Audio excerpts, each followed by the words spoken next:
It just takes time, but who has time? Sam Miller.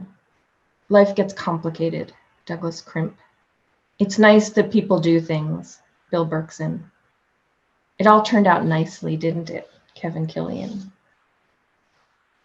Dictation, December 21st, 2019. In the dream, it's a ballet festival or a symposium. I have very fragmented memories, but there were lots of pieces that we saw, I think premieres, and I was at a bar or somewhere with like crow calling, one of those restaurants that isn't very satisfying where you end up between performances. Even now I might be editorializing, but I do remember very clearly that Christopher Wheeldon was Crow. I almost called him Christopher Walken, slight laughter. I was eating with Christopher and Douglas Crimp was at a nearby table and I just remember thinking, oh, Douglas saw it, Douglas can explain it to me, or he can explain myself to me.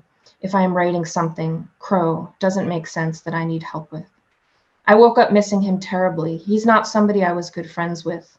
But that sort of intimacy that develops when you go to see the same type of sand crunching over and over again, year after year.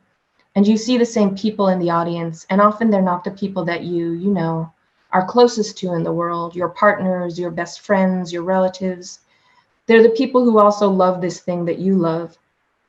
So it is this sort of parallel intimacy and closeness, because you also can't sometimes share these things fully with the people you are intimate with in other ways.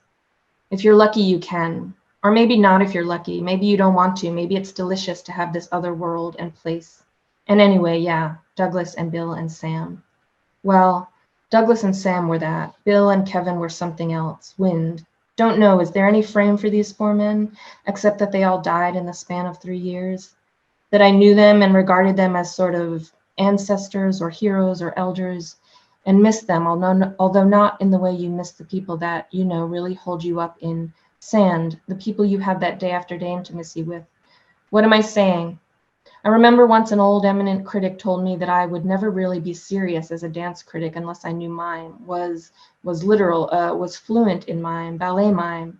I remember another older eminent critic telling me, yes, they were both old white men, they were chief critics, telling me that I would have to find a way to get over to see the European festivals if I were going to be serious as a dance critic.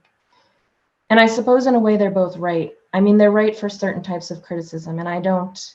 But I think maybe what I find not even irksome, just limiting about these statements is that they present inaudible, that there is only one way to be a crow or one important type of crow. And I think what I love about these four men is that they were each crow in such different wind. Don't think that they expected anyone to be crow, although they believed absolutely in what they were doing. One of them didn't even publish, but was, to my mind, one of the finest poet critics I've known. So, it's the shortest day of the year. I'm collecting glass on the shore of Jones's Bay for my mother for muffled sound. There are little birds in all the trees. They look like juncos. They fly like juncos and have the coloring of juncos. My eyes are not as good as they used to be.